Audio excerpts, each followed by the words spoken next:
Greetings, I'm Reverend Sandrea Tolbert, the Executive Director here at Scarritt Bennett Center. You are welcomed here for our Belle Harris Bennett Speaker Series as we are celebrating 100 years of Scarritt's impact in Nashville and abroad, as we have been impacting both in the area of faith and justice. You are welcomed here in the historic room of Bennett Social Rooms, as we will have an important discussion today. The discussion today will be moderated by Reverend Kelli X, the Director of Racial Justice Ministries. She will be in dialogue today with two alums from Scarritt who were intimately involved in the civil rights movement of the early 1960s. Reverend Kelli X will talk with Dr. Archie Allen and Dr. Sue Thrasher of their involvement. And we thank you for joining us on this Juneteenth celebration as we delve into Scarritt's impact on the world.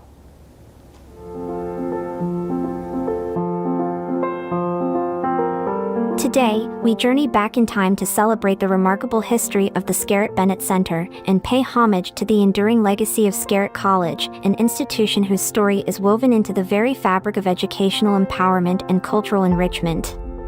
The founding of Scarritt College is not just a chapter in a history book, it's a testament to the transformative power of education and a beacon of progressive thought in the field of Christian education and missionary training. In the late 19th century, amidst the societal reconstructions in the United States, the Methodist Episcopal Church South recognized an urgent need. It was a period marked by significant shifts, where a thirst for knowledge and cultural understanding was growing, particularly in the realms of religious education and social service. The vision was clear: establish an institution dedicated not only to the intellectual growth of young women but also to prepare them for missionary work and community leadership.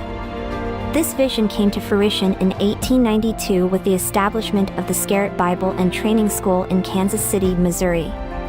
Named in honor of Nathan Scarritt, a pioneer in the realm of community involvement and Christian commitment, the school was a progressive leap forward. It represented hope, opportunity, and responsibility, the chance for women to learn, grow, and lead in areas previously beyond their reach. But the story didn't stop there. With a continued expansive vision, the institution relocated to Nashville, Tennessee, in 1924, re-emerging as Scarritt College for Christian Workers. This move signified more than a change of address, it marked a profound deepening of its mission. The college bravely delved into social issues of the time, intertwining religious education with courses in race relations, economic justice, and international issues, promoting a holistic approach rarely seen during that era. This dedication to intercultural understanding and the promotion of peace and justice formed the bedrock of the college's ethos. Scarritt became a nexus where diverse voices, cultures, and religious traditions could converge in a shared pursuit of knowledge and service. Here, women were not just students, they were trailblazers, shaping their destinies, and in turn, impacting communities, societies, and nations.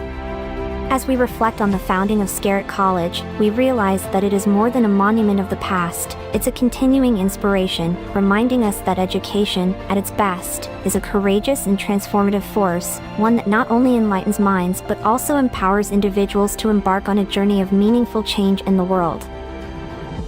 For many decades, Scarritt College was a hub of education and advocacy.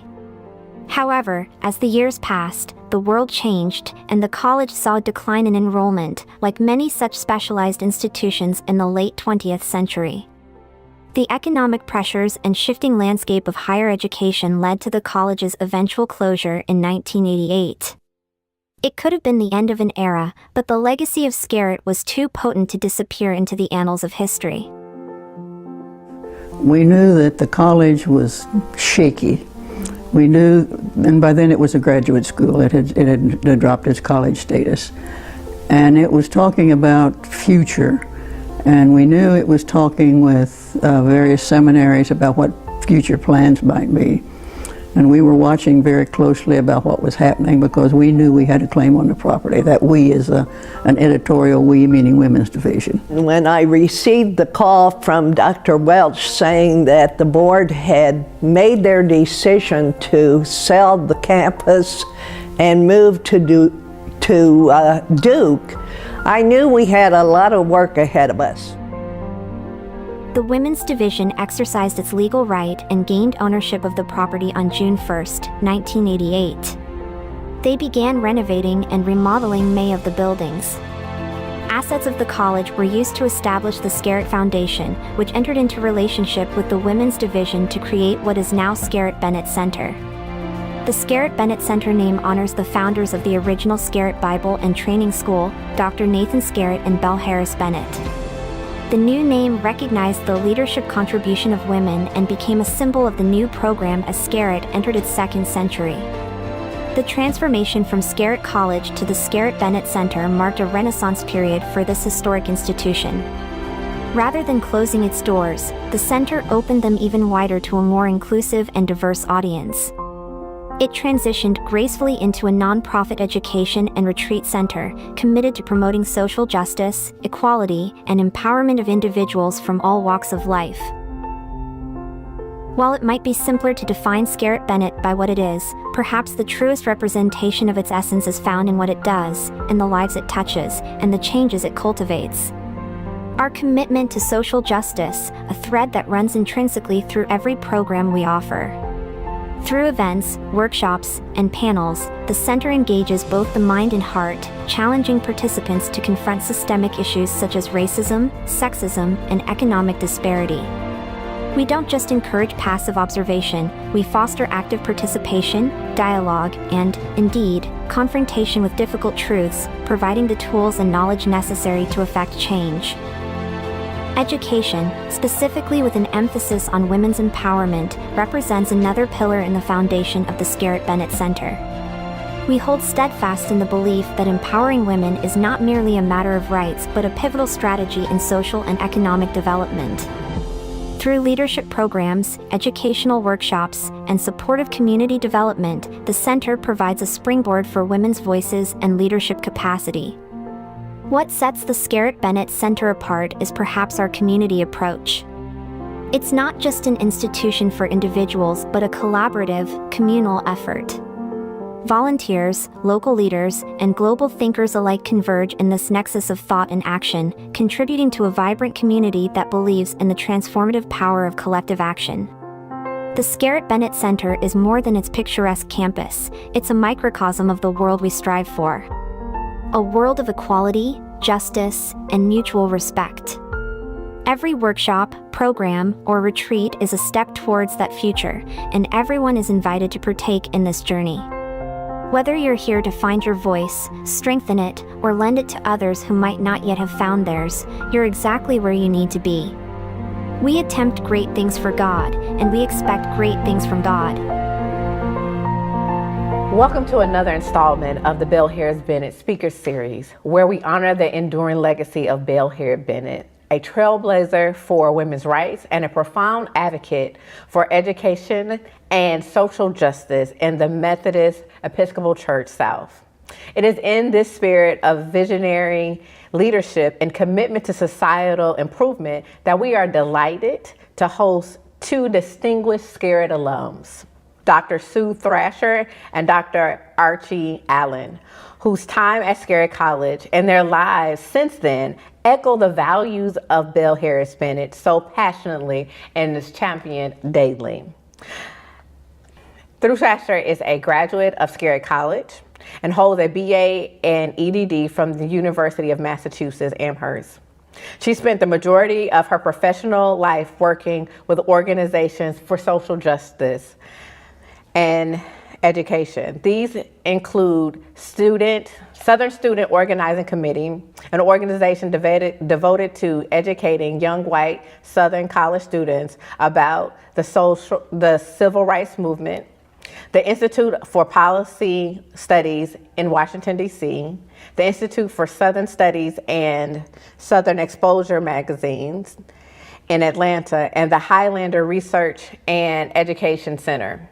Her doctoral dissertation focused on women leaders in popular education organizations. From 1997 to 2013, she served as the Director of Outreach for 5 Colleges Incorporated, a consortium of the University of Massachusetts and Amherst, New Hampshire, Mount Holyoke, I think I did that right, and Smith Colleges. She is the author of Deep in Our Hearts, 9 White Women and the Freedom Movement, and Teaching the American Civil Rights Movement, and a contributor to other books and journalists. We are so thankful to have her with us on today. Dr. Archie Allen has promoted optimal health and physical performance as a chiropractor serving the Santa Barbara, California community since 1984. He has a certified chiropractic sports physician who treats world-class athletes from Olympic medalists to weekend warriors. As a health educator, he educates healthy lifestyle choices in the areas of nutrition and fitness. His adult ed self-care series, Touch for Health, has been especially popular and well attended since 1986.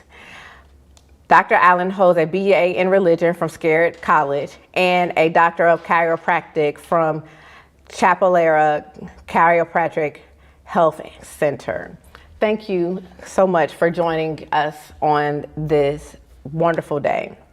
So I want to first start this conversation that we'll be having with something that may seem fairly simple, but maybe not.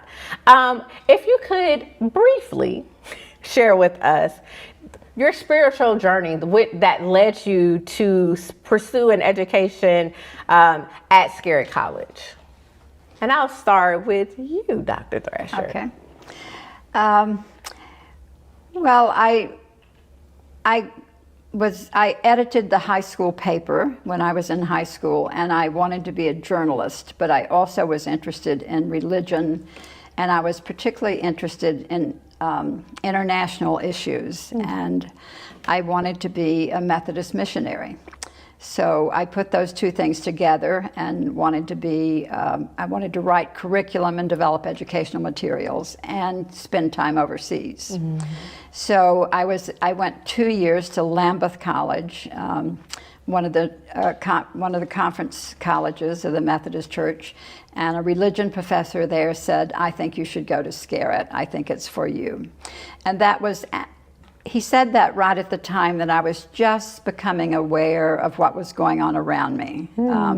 There was a civil rights movement, a local protest movement of Lane students in Jackson, and I saw people demonstrating at the downtown lunch counters. And I attended a meeting here at Vanderbilt during that time on the United Nations, and met some of those people from Lane. So he correctly sort of steered me to Scarritt, and I applied and came here in 1961. And I really was set on being a 2-year missionary for the Methodist Church. But the Methodist Church the Methodist Church then, and possibly still now, is a hierarchy, and the person who was in charge of the mission field was going to send me somewhere to work, to actually do direct work with children, which was really not my forte.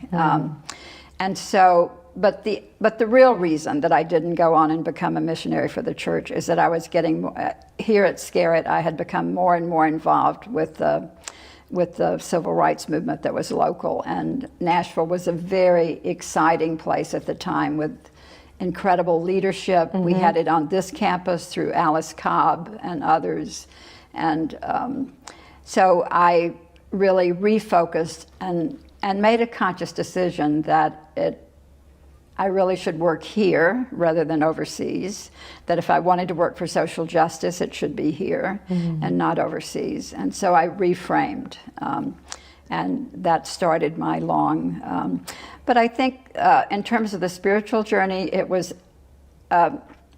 the freedom movement that I found in Nashville was a reflection of my own values and what I found and what I had been taught in the church. Thank you. Awesome. That's good that you were finding home. I was. Here in Scarritt.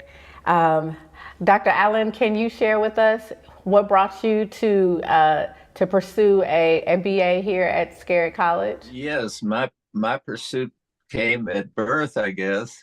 I was born in Southwest Virginia, and my father was a Methodist minister on the circuits of the Holston Conference. My roots there go back 4 generations to when my don't know how many greats, 2 greats grandfathers moved to that area in 1818. And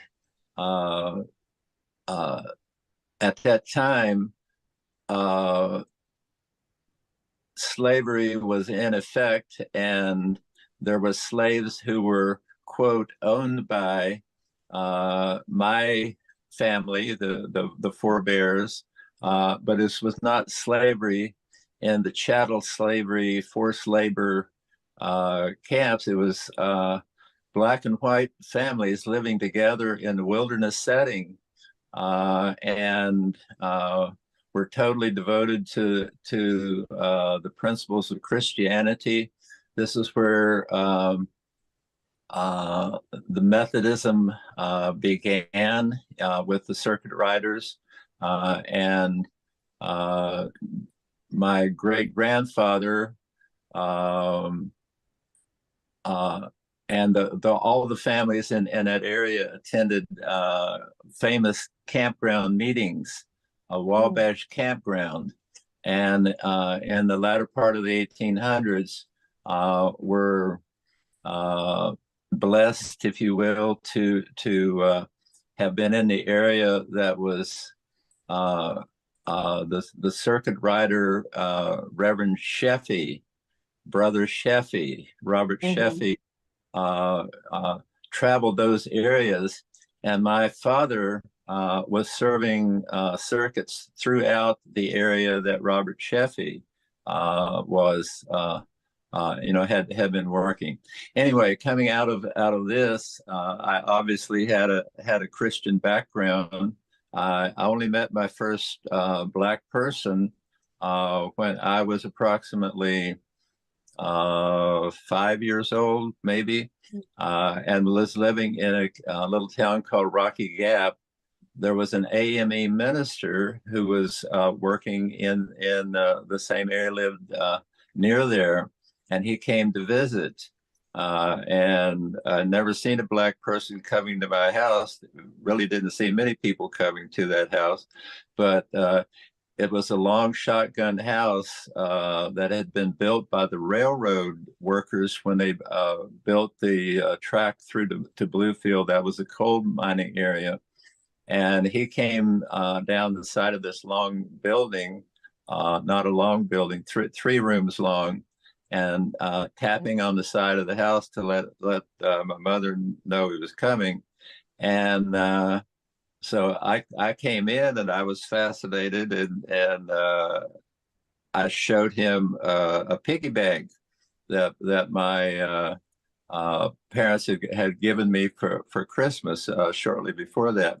And I took him over my piggy bank, and he put a quarter in it. And I liked him very much because he made my piggy bank squeal. Anyway, I didn't know anything about him then. My father served in several other circuits, and I knew nothing about Hiwassee College, but Hiwassee College, when I graduated from high school, that was in Gate City, Virginia, I was following my brother's lead, who was 2 years older, and he had moved to Hiwassee. So I went to Hiwassee, knowing that it was a church-sponsored school, and the professor of religion taught several courses on the teachings of Jesus, and it was the social gospel that we now refer to it as, but it was just the basics of Christianity. And there I met Margaret Hankins, who was also from that area, and she had had very different experiences with Black folks being in Tazewell, Virginia, where there was harsh discrimination, and that included her own family members and she was in anguish by the way people were being treated and felt helpless. And as we were preparing to look for the senior college, Hiawassee was a junior college, Alice Cobb came recruiting for Scarritt, and she told us that there was a civil rights movement going on in Nashville, and that that we should consider coming to Nashville, all the students who were in the life service group there. And so as a result of that, that was how I found Scarritt. I didn't know what a civil rights movement was, but all the values of the things that she was talking about, I knew that this was where I needed to go. I went there the second quarter in January of '63. She came to me one morning and said, "I'd like to invite you to sit in on a class. I have a special speaker." And that speaker was John Lewis. Wow. John Lewis, in the circle of people, told about the history of nonviolence and the Christian approach to loving your neighbors, et cetera, et cetera. And he was arrested a couple of days later at the YMCA. And I wrote a letter of protest, met the manager of the YMCA, and went down with Margaret Hankins. And that was my first encounter with Southern racism, when he told me first that he wanted to explain his policy, that there were a number of white folks who were living in the hotel who would be greatly disturbed. It wasn't him personally. Some of his best friends were colored. And he kept going back and forth, mealy-mouthed. And I said, "Let me be clear. Does this mean if this group comes back, you're going to serve them?" And he exploded and threw his hands in the air and yelled, "Before I let those niggers come to the Y, I'll be dead and in my grave." Whereupon we backed out and going out the door said, "Well, I guess if they come back, we'll be with them." And that was my beginnings in the civil rights movement. Thank you. That is quite a journey. That is a serious journey. And that leads me to my next question. You all spoke about Alice Cobb. Actually, both of you all spoke about Alice Cobb. And we also know the legacy of Belle Bennett and why she even wanted to create this institution.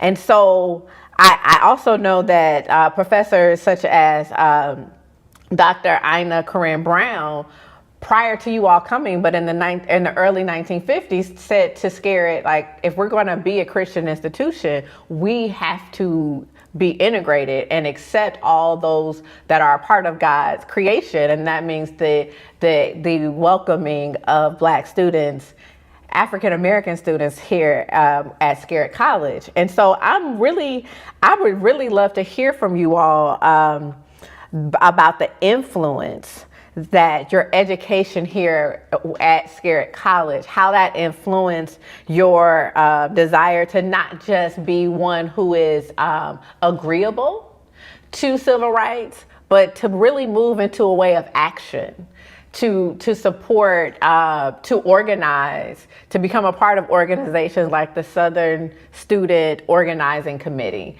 and to do that work as an extension of your education here, but also as a way of living out the vision of what it means to be a Christian as a white person in this society. Can you start with that, Dr. Thrasher? Sure. Well, I think Alice Cobb was a major influence on me, and I think I mentioned earlier that one of the most wonderful things about being in Nashville at that time, Nashville was an absolute center of activity. I arrived shortly after the first wave of the sit-in movement, so people like Diane Nash and Jim Lawson were no longer here. Jim Lawson had been booted out of Vanderbilt for his activism, and he had gone to Boston. And Diane Nash and her husband, Jim Bevel, were involved in the Birmingham protest movements by that point. But there were plenty of people here. Reverend Kelly Miller Smith was the minister at the First Baptist Church. He was the president of the Nashville Christian Leadership Council. Reverend C.T. Vivian was here, and C.T. Vivian was a major force for me, a mentor, I would call him. Joseph Lowry was a local minister in Nashville at the time. John Lewis was the chairperson of the SNCC group, the Student Nonviolent Coordinating Committee group. Lester McKinney, who worked alongside John, Paul Brooks, Bernard Lafayette, and Colia Lafayette. So I call those names because it gives you a sense of the richness of people who could steer us. And to me, that was one of the greatest gifts that I've ever received. I felt like I had stepped into just the right historical moment at the right time to be here during that time, and that I got to meet and know those people and be steered in certain directions by those people. So I think that was critical. And Scarritt itself, Alice Cobb was the most active professor on campus. But there was support here, so that when we demonstrated at the campus grill, for instance, or I remember one time I'd had a tangle with the Board of Missions, and I sort of came running back to talk to one of the deans here, and there was just support. We had support for what we were doing here. And Scarritt was, I think, very good at that. That's awesome. And you said Campus Grill. Campus Grill was the restaurant. Campus Grill was the restaurant where a student, Archie could tell the story too, a student from Scarritt named Lorini Chan. She was from the Fiji Islands. She went to be served, and she was kicked out because she was too dark. Her skin was too dark. I don't know if the Campus Grill served other international students at that time, but they definitely did not serve African Americans, and they considered her an African American in essence. And so that, and Archie actually deserves a lot of credit for this, because Archie was the person on campus who insisted that we respond to what had happened to Lorini Chan. And I know, at least with me, I'm not sure, but I think with other people, Archie insisted that we at least do something on this campus because one of our own had been discriminated against. So I want to move to this question. So we will be airing this conversation that we're having on June 19th, which is Juneteenth, and it commemorates the day when Union forces show up in Galveston, Tennessee, and Texas. And I did say Tennessee, Galveston, Texas. Get me right now. Yeah. In Galveston, Texas, on June 19th in 1865, and this is after the Civil War. 6 months after the Civil War is over. It is 2 years after the Emancipation Proclamation has been signed. All of these things have been done. However, folks are still enslaved because those who benefit from free labor continue to live as if, disregard of what is happening in law. And with that, Union forces come in. Also, what's interesting, a lot of those Union forces are Black men. But they come in and they take over that town, and the folks celebrate the newly freed and newly made American in many ways. African American folks, they get together, they find their people, and they throw a party. And so this celebration of freedom happens. And so the thing that's really interesting, though, is that we are 159 years since that celebration of freedom, and we celebrate that. It became a national holiday 2 years ago. However, everybody in this country does not celebrate the same amount of freedom. We just don't. Whether it's about race, gender, sexual orientation, that freedom is not the same. And I would like, as I think about your decision to say that you all, as a majority white campus, were going to stand in solidarity with your classmate when it came to the Capitol Grill. Dr. Allen, can you speak to what the need or the role for white people in this country, who are the holders of most of the freedoms, to take on the responsibility of working to create and co-create a world of freedom with people of color and those who are a part of marginalized communities? Wow. That's a long order, and my head was still spinning from the question that you asked Sue. Do you mind if I start with going back to the thread that Sue was talking about? You're welcome to follow where the spirit is leading.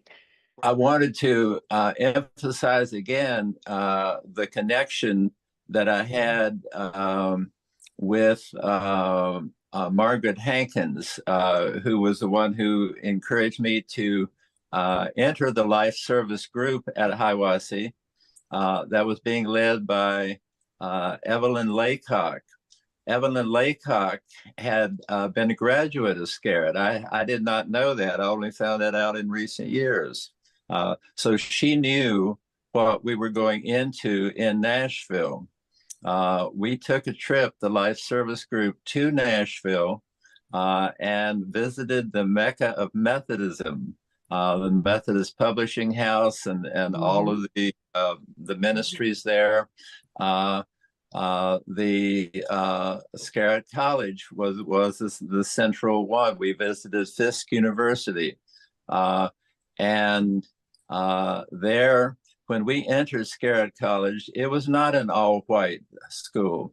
The all-white school is a myth, a falsehood that is that was perpetuated because that was how Scarritt was described in the book *The Children* by David Halbert. Scarritt at the time that I entered had representatives of 32 countries. In a school body, the student body was approximately 300 people at that time. So it was anything but a segregated, an all-white school. Sue wrote an article about the Scarritt and described it as an integrated island in a sea of finish it, Sue. in a sea of discrimination. I don't remember how I described it, but I will quibble with you, Archie, if I may. Okay. Because you're absolutely right. It was certainly more integrated than the schools around us at the time, with international students. Very few African American students, though, were here. And I would still say that it was a predominantly white institution. And I think that's fair to say that it was a predominantly white institution. And I went to the first demonstration. The demonstration was a prayer vigil in front of the YMCA. And in that group of people, before we went, I did not remember this until recently, but the Nashville Tennessean has online the 1963 Civil Rights Movement in Nashville, and the first photograph in that picture is Margaret and I sitting on one of the front rows, and all the leaders, Metz Rollins, Reverend J. Metz Rollins, major player, was describing the setting and was at the podium. Reverend Kelli Miller Smith was there. I was sitting beside Alex. His name is going to escape me, but as we went to that, other people had responded to the call to have the demonstration, other ministers. And so there were other students from Scarritt, graduate students that I did not know, had never met. They were part of that circle that John had been speaking to that day. But in a picture that came out in front of the Y, that was in the newspaper. And that had all of the leaders, Lester McKinney, Reverend Andrew White, John Lewis, all these people. I did not know who they were, but these were the major players who had been part of the movement for years before that, most of them, and were there and were the leadership core for the movement then. I want to emphasize again the role of Dr. Ina C. Brown, because she was not only, she was saying not only that we have to integrate, the school was integrated in violation of the laws of the state of Tennessee. Right. At the time we were there, all the students were there. And there were some Black students from Russ College in Mississippi who came, and because of the oppressive situation in Mississippi, they steered clear of any demonstrations, any publicity. But when that picture of us came out in the paper, there were trustees in Nashville, trustees of the college, who called to the president and demanded that we be expelled, just as James Lawson had been expelled. There were other trustees who called with great support, and among those was a woman by the name of Minnie Pearl, Mrs. Henry Cannon, and another major advocate for what we're talking about was the president of the school, Dr. D.D. Holt. And D.D. Holt called me in that next day when the trustees were calling and said, as long as I am president, we will have academic freedom at Scarritt College. I didn't know what academic freedom was, but I appreciated his support. And he encouraged me. He asked me questions about the demonstrations, about people who were involved in it. And he encouraged me to stop in at his office. All the students came to the center in the administration building to pick up their mail on a daily basis. And he would often be standing in the doorway and welcoming me in and wanting to know how the movement was going. So those are some elements. So much history, so much to digest, to know all that was happening on this campus. Then I'm going to direct it to you. What do you think is a responsibility for white folks and white people in co-creating a world of freedom with, not for, because I think that also and I say that as I think about knowing that right now in this moment as we speak, that a fairly large group of white veterans,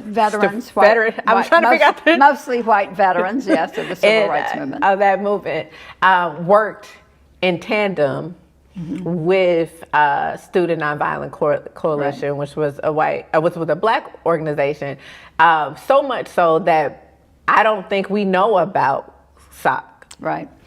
Well, I think that this is my position has changed over the years on this. Evolution. That's good. It's not so much that it's changed. I think I've really had a conversation with myself at different times about this. But in 1963, when I graduated from Scarritt and had been active here along with Archie and other people here, and I was I just had a sureness that that white people, that it was, not only was it the role of white people, but it was the responsibility of white people to try to work with other white people to cut through the racism. And in my mind, that meant getting them involved in the protest movement, because action changes people. Not talking about something, not making promises, but being in action really changes people. And so I thought it was our responsibility as white people to encourage other white people to get involved in the movement. And that was that idea was sort of the origin of this group called the Southern Student Organizing Committee. But there were other people, one who was very supportive of this idea, a woman named Ann Braden, who worked with the Southern Conference Educational Fund, who feared, and I also think John Lewis was a little cautious about this, who feared that if we formed a white organization, that we would then become the focus of money and attention. Yeah. And I didn't quite understand that, because I felt so powerless. I couldn't foresee that ever happening. But I think they were right. I think they were absolutely right. And as Anne later said, we were both right, that it was our responsibility to work with white people, but we had to take care that we didn't create an all-white organization that was taking dollars and support away from the civil rights, the freedom movement. And changing the agenda as being the center, And changing the agenda. I will say that the people who supported us early in the Student Nonviolent Committee, Ella Baker was a big supporter of the idea. And I think and partly because she knew us, knew who we were. The other person was Stokely Carmichael, who later, Black Power. This was before he had voiced the notion of Black Power, but I think Stokely intuitively understood that we had a certain role to play, but that we needed to be careful. And it was only over time that I could leave my arrogance, that I was sure about what I was doing, to understand that they were also right, that we had to be very careful about what we were creating. That's good. That's really, really good. Because what I hear you saying is that white supremacy is a very deeply ingrained within the system, the way this country works, but it's also ingrained in us as people. And so, and not just white people. Right. But just as an American, living in this country, and I would say really living in this world that is so influenced by our country, that is an ingrained piece. And so as we do the work of unlearning and dismantling, we've got to be aware of our own places of blind sides. And I can see how both that I agree with you, that it is the work of white folks to be... White people are more likely to have the empathy or the story, whether it's the push or it's the hug or whatever it is, to get that thinking in a particular way, and make sure that this conversation is not about white people. Yes. And as we think about, I was listening to a book recently by Dr. Daniel Black, and he was talking about knowing the difference between what Black history is and what is white history. And so, like, if we're going to talk about enslavement, that is white history. Surviving enslavement, that's Black history, because there are different perspectives around that. And so knowing what we're dealing with I think is important. And so what is exciting to me is hearing like that throughout this journey, there's constant growth that is happening. I just want to add one PS to that. As I think over time I came to understand, even then I understood it. We could not do what we did as white people without the larger freedom movement. Yeah. So it was only in relationship and within that context that it made sense to talk about pulling white people. And our goal was to encourage white people to join that movement, not to just get actively involved, but to join the freedom movement. But I feel that white people have to work. I don't think you can trust white people to go off on their own, frankly. I just don't. And so I think you have to work in tandem with the freedom movement or whatever protest or African Americans and anybody who's working around social justice. You really have to work in tandem with that in order to not sort of spin yourself out and to not think that you know all the answers. And if you lose that, then and I think our organization lost that in its later years, frankly. That we'll talk about that this weekend. But that's what I think. Yeah, that's good. Thank you. I was going to ask a question about protests and why folks don't like protests, but we need protests. And the reason why folks don't like protests is the reason that we need it, but we don't have to talk about that because our time is wrapping up. But the question that I want to ask is that over the archways in the Belle Tower, it says the words, attempt great things for God, expect great things from God. As we are thinking about what social justice looks like in 2024, as we seek to create more freedom, because we understand that no one is free until everyone is free. Could you share some words of wisdom as we continue in this work towards freedom and justice for this present age of expecting great things, attempting great things, the ability to maintain hope for greatness to actually occur in our world, and that we might have a more just, more beautiful world going forward? Every morning when we went to breakfast, those words were inscribed over the arches, and Sue was coming from Gibson. I forget which one. That was attempt, I believe, or expect. I don't remember which one it was. But anyway, when the movement started, Margaret and I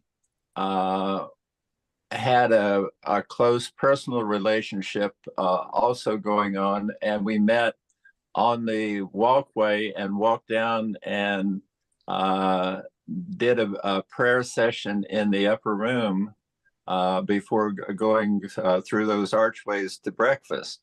The inspiration, I want to try to steer to what I want to say, which is diverging a little bit from the whole context that you were talking about, white people and their role and all of that, and about the role of white people in Saucon. I have different opinions from Sue on most of these things, but when I came to the movement went to the first mass meeting when I met Kelly Miller Smith, when I heard an anthem, lift every voice and sing, and everybody in the church knew it except me and a couple of other people there, and I was reading it from the page. And the a newsletter from the Nashville Christian Leadership Council had a summary statement in 1962 in which they talked about the beloved community. And this was, to me, the goal. This what we were looking for was not uh, uh, uh, was not the simple desegregation, or as Ella Baker said, it was not for a cup of coffee or a hamburger, but we're working to establish the beloved community in which all people respected each other and lived together in a community of peace and justice. And this was a community of Christianity. But if it was carried forth to the public as a Christian message, it was my fear that there were many people who would say, what about the other religions, and people who were atheists or not there? They did not feel included. In fact, even within Christianity, when I was in the life service tours, we went to local churches, and so the beloved community was an all-encompassing phrase, and this was what we were working to build. And it was not a matter of whites, it was a matter of people. What white people should do, it was what all people should do, living according to the tenets that Jesus spelled out. You love God.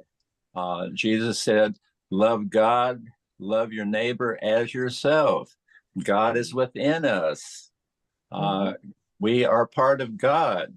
This is what John was saying, that nonviolence became a way of life, a philosophy, not just a technique that was used to desegregate the restaurants. And so this was the beloved community. As I was starting to write my book, I had to go back, and this is when I realized that blacks and whites lived together in a Christian community. It was not a slave. They built a church together in 1859, blacks and whites. The record of it says it was built with slave labor, but it was not built with slave labor. It was built with the love and fellowship of the families who were living together in this remote wilderness area. They lived together, they ate together, they hunted chinky pins together, they picked cherries together. The children lived and died. They had sicknesses, and what was affecting one family was affecting all, because all were brothers and sisters. The prophet of the wilderness, Brother Sheffy, and everybody, when I moved to that community, we were called, the members of the congregations were called by their last names: Brother Wilson, Brother Sheffy, Brother Allen. The ministers were called brothers. That's why Sheffy was called brothers. So the all-inclusiveness and the working together was going on there. It was a beloved community there. And when Reconstruction came, Virginia, the area that I came from, was a pristine example that there was a political party and sent blacks to Congress at all levels of society. Blacks and whites worked together throughout this whole period of Reconstruction. There's a book written about it. Won't have it at the tip of my tongue, but it's about Jim Crow, and it is about this political party in Virginia. It was the success of this political party that drew the ire, and this was in the Mountain Appalachian region that I'm talking about, not in the slaveholding Tidewater country in Virginia, where the slave economy was what drove the economy, drove the politics of what was going on there. It was the politics and not the people. And so the Jim Crow came at the turn of the century. And again, it was blacks and whites working together that established the first organizations to combat Jim Crow, to build the beloved community, to continue to do that. And the NAACP was one of the first and good examples of that. The Rosenwald Foundation was the foundation that set up schools in Black communities. I forget how many there were. I think it was over 3,000. But Ina C. Brown at Scarritt College worked with the Rosenwald Foundation, and during the Depression, she was working with Black schools and Black universities. She was working with Charles S. Johnson, who was the president of Fisk. She was working with Julian Bond's father, Dr. Horace Mann Bond. Sorry, I lost you there, or you lost me. Anyway, it goes on. So coming into this SOC weekend, my concern was that we honor the legacy. The heritage that we inherited, that we acknowledge that it was our fathers and mothers working together. It was Ina C. Brown got her doctorate when women had only been allowed to vote for how long? She was a pristine example of women and support, for total human rights. It was much more than just a civil rights movement. It was a human rights movement, and it transformed not only the economy and the politics at that time, it has the potential to continue to do it today. I was asked if I was what my attitude was with the future, with the rise of the Black Lives Matter, with literally millions and millions and millions of people watched John Lewis on his final journey. COVID was taking place at that time. People were not working. The televisions were on him for live hours, all the channels, as he lay in state in the nation's capital on the caisson that had held the body of Abraham Lincoln. He lay in state in Montgomery, Alabama.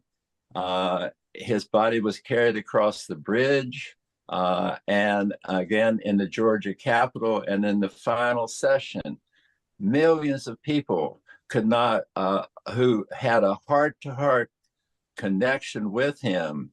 At the time that I first met him in '63, when we went to a march after church, he went to the Baptist church, and I was I don't know whether I was at church that day, but as we were walking toward the courthouse, it was in the rain. There was no businesses. There were not a single person on the street except us walking under one umbrella.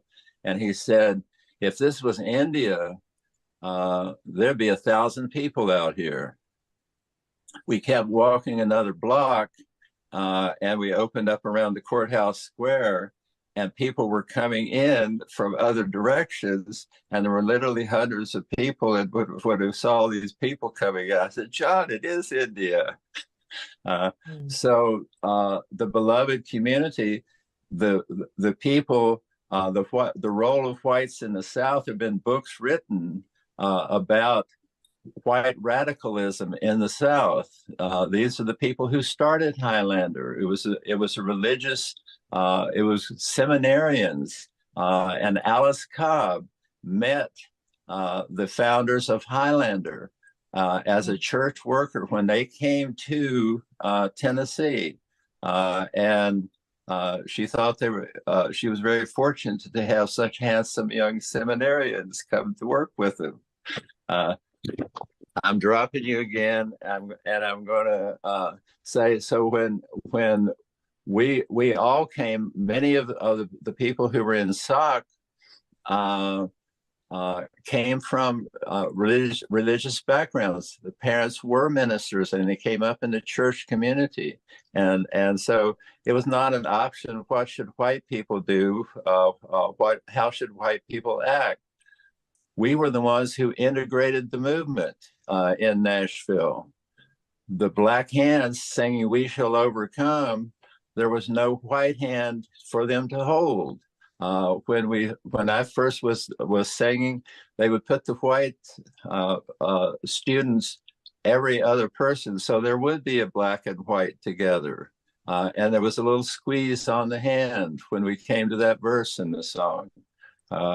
And it was a person to person. It was what was coming from the heart, not what role should I play.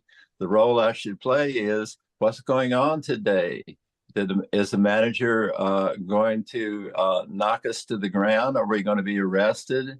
It was not, and people were saying to me, be careful now, and this is a Black movement, you know, and you can't come in and be trying to tell people what to do. It wasn't an issue of that at all.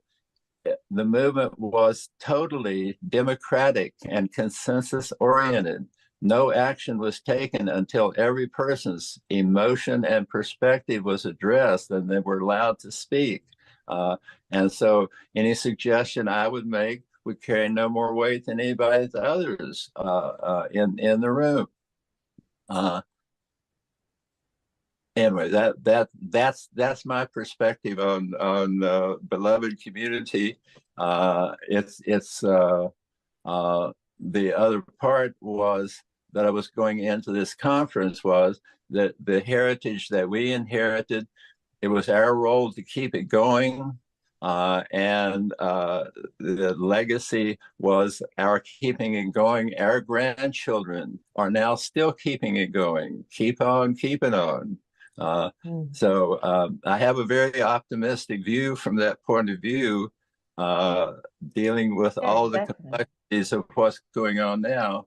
I still believe. I was going to say thank you, because what I hear you saying is that there are glimpses of justice that have happened throughout our history, and the goal is that how do we make those glimpses brighter and more sustainable through all.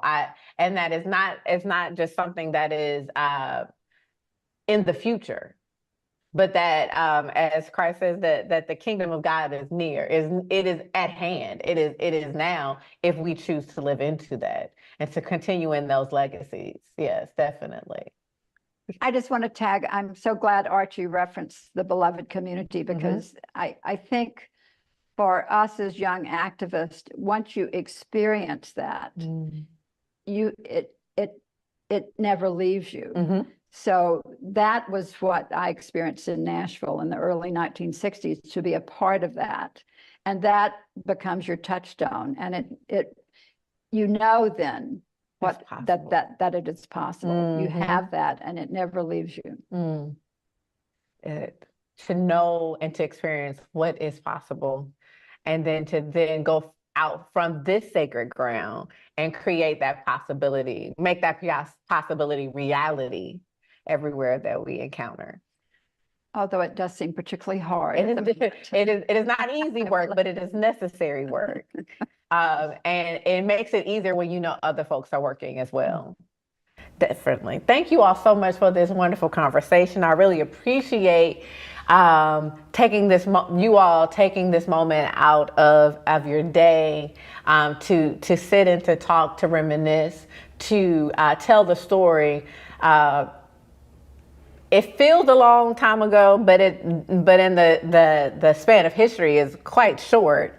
However, it's important to make sure that we capture these stories, that we share these stories, and that we tell them as a way to mark what is happening and to remind us of what is truly possible, that we can truly expect great things from God and attempt great things from God. And so with that, I want to share a couple of announcements about what is happening here at Scarritt. This conversation is a part of the 100-year celebration of Scarritt College moving to Nashville. And as a part of that celebration, we will be having two, maybe three more of these Belle Bennett speaker series and they will happen every third Wednesday of the month. In July and August, we'll have have those at 1 o'clock when they will air on the third Wednesdays of the month. Also, we've got something amazing happening. We've got the Transformative Global Leadership Conference that'll happen September 5th through the 7th. It is a collaboration between Scarritt Bennett Center with Africa University, Zimbabwe, as well as American Baptist College and Vanderbilt Divinity School, Kelli Miller Smith Institute. And we will be convening here on the campus of Scarritt Bennett to have conversations about how do we bridge the gap and have real intergenerational conversations and leadership when it comes to Black folks around the diaspora. How do we empower and keep the voices of women as a part of the movement for Black lives, as well as how are we dealing with the issues of ecological justice in this world and maintaining and creating an economic system that benefits all of God's people. And so registration is live. Please go to our website, check out the amazing speakers that will be coming, check out the conversations that we will be having, and register. So we would love to have you here on campus. Also, you can register to participate virtually as well. So there are a number of ways to participate, so come and do that. Also, October 1st will be our centennial worship service. That is the first day of classes were on October 1st, 1924. And so on October 1st, 2024, we will be having a centennial worship service. We hope that you can be here present and join us also virtually. And then let's remember always homecoming for our alumni and our 100 celebration will culminate the weekend of October 17th. So we hope that you all are able to join us and that you too will attempt great things for God and expect great things for God here at Scarritt Bennett Center, where hospitality is justice.